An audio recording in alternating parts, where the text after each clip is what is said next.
জোর জবরদস্তি করে কিছু কথা আমাকে শুনিয়েও দিতে পারো, এখান থেকে নামিয়েও দিতে পারো, বলছি না তোমরা নামাবা, বাট এটা পারো।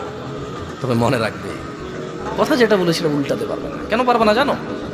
কারণ এই কথা উল্টানোর জন্য তোমাকে কথা থাকতে হবে। মনে রাখবে, তোমার দান সাদাকা ইজিবি হবে না। তুমি কি মনে করো হিন্দু লোককে আল্লাহ প্রশ্ন করবে কিয়ামতে, এ হিন্দু এতগুলা বুতকে পূজা করছিস, ঠিক আছে বল নামাজ কেন পড়িসনি? ও তো মুশরিক, বুঝুনি মনে হয়। এটা স্কুল, এটা স্কুল, এখানে আমি পড়ি না, আমার কি পরীক্ষা হবে? আমার কি পরীক্ষা হবে? বুঝে দিবেন মনে হয়।